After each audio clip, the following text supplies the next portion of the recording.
پیارے بچوں، آپ پڑھ چکے ہیں کہ حروف آپس میں ملتے ہیں تو لفظ بنتے ہیں، مگر جب یہ لفظ اس طرح ملیں کہ ان کے کچھ معنی بھی ہوں تو جملہ بنتا ہے۔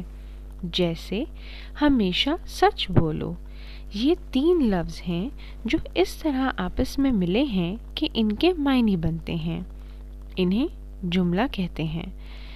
اگر یہی لفظ اس طرح لکھے جائیں، بولو، سچ، ہمیشہ، تو ان کے کچھ معنی نہ ہوں گے، اور اگر لفظوں کے آپس میں ملنے سے معنی نہ بنے تو وہ جملہ نہیں ہے۔ خوبصورت لگ رہے ہیں آپ، یہ جملہ نہیں ہے۔ آپ خوبصورت لگ رہے ہیں، یہ جملہ ہے۔ چلیے مختلف اقسام کے جملے دیکھتے ہیں۔ بات مکمل کریں۔ ٹی وی خراب ہے، بچہ پڑھتا ہے، گلاب سرخ ہے، اپنا کام مکمل کریں، لاہور خوبصورت شہر ہے، والدین بچوں سے پیار کرتے ہیں، آم کا موسم ہے، سال میں 4 موسم ہیں، اپنا سبق یاد کریں۔ جملے کی کچھ اقسام ہیں۔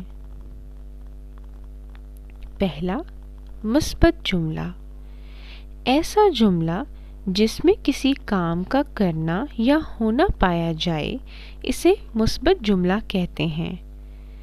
مثال کے طور پر، ہم اسکول جا رہے ہیں، اکمل کھیل رہا ہے، طارق کھانا کھاتا ہے۔